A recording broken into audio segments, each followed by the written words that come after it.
Hello and welcome back to the NIIT YouTube channel. So if you've been trying to keep up with AI lately, then first of all, respect. Because at this point, new models are dropping so fast that even your bookmarks need version control. And now OpenAI has released GPT 5.4, a new flagship model that brings together reasoning, coding, tool use, computer use, vision, and long context work into one mainline model. And in ChatGPT, it is rolling out as GPT 5.4 Thinking, while developers also get GPT 5.4 and GPT 5.4 Pro through the API and the Codex. So in this video, I'm going to break down the official GPT 5.4 documentation in a very simple way. We will cover what GPT 5.4 actually is, what changed versus the older API models, and what all these benchmarks mean, why computer use and tool use matter so much, what the pricing looks like, and finally whether GPT 5.4 is just another release or actually a major step forward. So let's get into it. First, let's start with what is GPT 5.4. GPT 5.4 is OpenAI's new frontier model for professional work, and the big idea here is simple. Earlier, OpenAI had different strengths split across different models. One model was strong for coding, another was stronger for broader reasoning or knowledge work. But GPT 5.4 is meant to combine those strengths into a more complete everything model for real workflows. So OpenAI describes it as bringing together the recent advances in reasoning, coding, agentic workflows into one model. That means GPT 5.4 is not just about chatting better. It's about doing more useful work across coding, documents, spreadsheets, presentation, browser tasks, tool calling, web search, and even computer use. So the shift here is from AI can answer questions to AI can actually help complete workflows. And honestly, that is the bigger story. Now let's talk about why GPT 5.4 it feels important. The reason GPT 5.4 matters is because it is OpenAI's first mainline reasoning model that also carries forward the stronger coding direction of the GPT 5.3 Codex. And OpenAI says GPT 5.4 is rolling out across ChatGPT, the API, the Codex, and in Codex it even includes experimental support for 1 million token context window. And in plain English, this means you no longer have to think about as much in silos like this model for code and that model for reasoning and that one for tools. GPT 5.4 is trying to be the model that can handle all of that more reliably in one place. So that's a very big deal for developers, analysts, researchers, automation builders, and basically anyone building AI agents. Now third, the biggest upgrade. Computer use. One of the biggest announcements in the documentation is that GPT 5.4 is OpenAI's first general purpose model with native computer use capabilities. OpenAI says that it can operate computers by writing automation code through tools like Playwright and also by issuing mouse and keyboard actions based on the screenshot. Now let's simplify that. What does computer use mean? It means the model can do things like look at a screen, understand what is visible, and click the right place, type text, move across websites or software, complete tasks step by step. So instead of only giving you instructions, the model can increasingly become the thing that actually performs the task. And OpenAI benchmarked this as OS World Verified, where GPT 5.4 got a 75% success rate compared to 47.3 in GPT 5.2. And OpenAI says that it even exceeds the listed human baseline of 72.4% on that benchmark. Now, what is OS World Verified? OS World tests whether the model can operate a computer properly, reading the screen, deciding what to do next, and completing the task. Now, there's one more important term here. What are tool yields? The documentation explains that a tool yield is when the model pauses to wait for tools to return results. So it's a better latency measure than the raw tool calls because multiple tool calls can happen in parallel. So the super simple version of this is fewer tool yields is equal to less back and forth and is equal to faster workflow. Now, when you see a chart where GPT 5.4 is getting better accuracy with fewer yields, the message is that it is not just smarter, it is much more efficient. And that matters because efficiency means less waiting, less token usage, lower cost, and smoother agents. Now let's talk about browser use and web tasks. OpenAI also reports a stronger browser task performance. So on Web Arena Verified, GPT 5.4 reached 67.3% success, up from 65.4 for GPT 5.2. And on online Mind to Web, GPT 5.4 achieved 92.8 success using screenshot based on observations alone. Now, what is Web Arena? Web Arena checks whether the model can use websites properly to complete the browser-based tasks. And what is online Mind to Web? Simple explanation, Mind to Web style benchmarks test whether the model can understand web pages and carry out real web actions correctly. So the real takeaway is GPT 5.4 is much more useful for agents that need to navigate websites and not just answers questions about them. So there is a huge upgrade from customer workflows, research agents, form filling, internal operations, and even browser automation. Now vision is better too. GPT 5.4 computer use is not happening in isolation. OpenAI says that it is improved by their computer use performance, and it's also built on stronger visual perception, and they show gains on MMU Pro and OmniDoc Bench. Now MMU Pro, GPT 5.4 scored 81.2% without tools compared to 79.5% for GPT 5.2.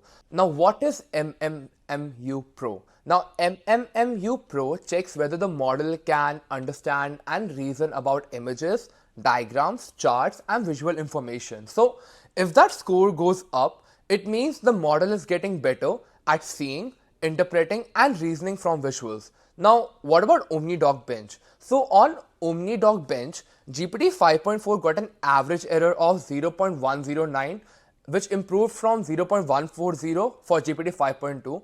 Lower is better here. Now, what is OmniDoc Bench? OmniDoc Bench measures document parsing quality, basically how accurately the model reads complex documents. Since the metric is error, not accuracy, we can say that here the lower is better. A lower score means the model is making fewer mistakes while reading documents. That's useful for PDF, tables, forms, reports, and scanned or structured information. Now let's discuss about full fidelity image input. Another important detail from the release is that GPT 5.4 introduces an original image input detail level supporting up to 10.24 million total pixels or a 6000 pixel maximum dimension, while the high detail level now supports up to 2.56 million pixels for or 2048 pixel maximum dimension. OpenAI says that early API testing shows gain in localization, image understanding, and click accuracy when using original or high detail. So, simple way to explain this is, this means GPT 5.4 can understand dense, high resolution images more faithfully. So, if you're working with UI, screenshots, large diagrams, dense dashboards, documents, or detailed visuals, the model now has more visual fidelity to work with. Now, seventh is coding. Now, one of the most important sections, so let's now talk about coding, because this is where GPT 5.4 becomes especially interesting. So, OpenAI says that GPT 5.4 combines the coding strengths of GPT 5.3 Codex with improved knowledge work and computer use capabilities. On SWE Bench Pro, GPT 5.4 scores 57.7% compared to 56.8% for GPT 5.3 Codex and 55.6% for GPT 5.2. And what is SWE Bench Pro?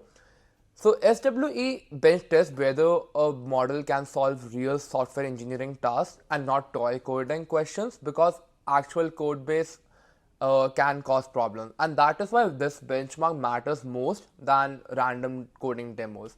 And it is asking that can the model actually function like a useful software assistant, and GPT 5.4 is basically matching or beating the dedicated coding focused predecessor while also being broader in what it can do. Now that is a strong signal.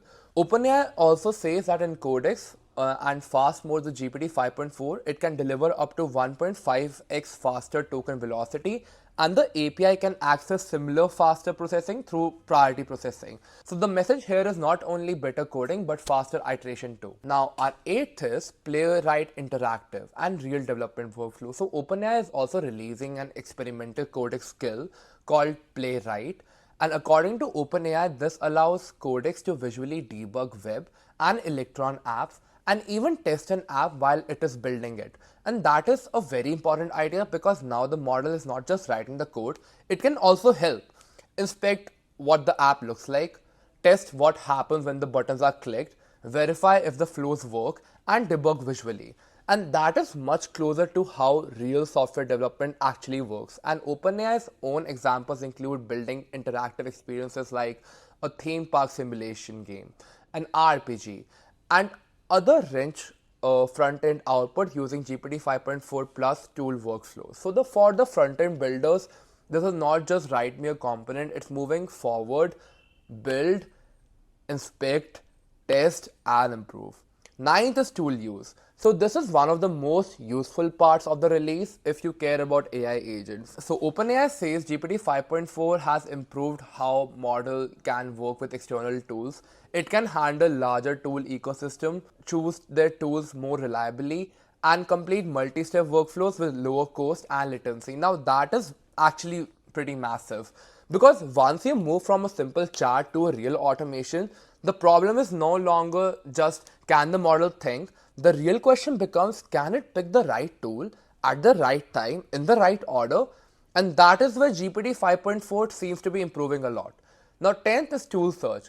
And why this matters more than it sounds, because one of the smartest upgrades in the API is something called tool search. And previously, if you gave a model many tools, all those tools definition had to be stuffed into the prompt upfront, and that increases cost, slows things down, and it clutters the context. Now with tool search, GPT 5.4 instead gets a lightweight list of tools and can fetch the definition only when needed. Now that may sound technical, but it has a very practical meaning. The model stopped carrying the whole toolbox in its hands all the time and instead looks up the exact tool only when needed. And in OpenAI's MCP Atlas evaluation across 250 tasks, with 36 MCP servers enabled, the tool search setup reduced total token usage by 47% while maintaining the same accuracy. The example shown in the docs compares roughly to about 65,000 tokens with tool search versus 123,000 without it. Now that is huge for agent builders. Now our 11th part is agentic tool calling. OpenAI also says GPT 5.4 improves agentic tool calling, meaning it gets better at deciding when and how to use tools during reasoning. On Toothlon, GPT 5.4 scores 54.6% compared to 45.7% for GPT 5.2. And what is Toothlon? Toothlon measures the model can use real-world tools and APIs across multi-steps to finish the task correctly. For example, reading an email, extracting an attachment, grading something, and recording the result in a spreadsheet. This matters because that is much closer to enterprise AI work than a one-shot prompt. And the benchmark isn't asking can the model give a smart answer, it is asking can the model complete a real workflow. And that is the direction the entire industry is moving towards. Now our 12th part is better web search. Another important upgrade is web search, and OpenAI says that GPT 5.4 is better at agenting web search, and on Brownscorp, GPT 5.4 jumps to 82.7%, while GPT 5.4 Pro reaches 89.3%. For comparison, GPT 5.2 scores only 65.8% and GPT 5.2 Pro scores only 77.9%. What is Browsecomp? Browsecomp, it checks whether the model can persistently browse the web and find difficult information across multiple sources. So this is not just about a simple search, it is about whether this model can keep digging until it finds the right answer. And now that is very relevant for deep research, comparative analysis, market intelligence, multi-source fact-finding, and a needle in a haystack query. Now our 13th is steerability and preambles. OpenAI also introduced a more visible planning style for longer and more complex queries. GPT 5.4 thinking in ChatGPT can now provide a preamble that outlines its approach, and users can adjust the direction mid-response. And OpenAI says that this is available on chatgpt.com and the Android app, with the iOS coming soon. So before diving into a long task, the model can now show you what it is planning to do. That's useful because it makes the model easier to steer. So instead of burning tokens and then realizing that it went in the wrong direction, you can correct it earlier for real work. Now that is a very practical improvement. Now our 14th is safety. And on the safety side, OpenAI says that GPT 5.4 is being treated as high cyber capability under its preparedness framework and is deployed with corresponding protection. The system card says GPT 5.4 thinking is the first general purpose model in the GPT-5 line to have implemented mitigations for high capability in cybersecurity. OpenAI also highlights the work on chain of thoughts monitorability and says GPT 5.4 thinking shows low ability to deliberately control or obsolete its chain of thought, which OpenAI presents as a positive safety property because it suggests monitoring remains useful. Now, our 15th is availability. Now, according to OpenAI's launch material, GPT 5.4 is rolling out in ChatGPT, the API, and the Codex.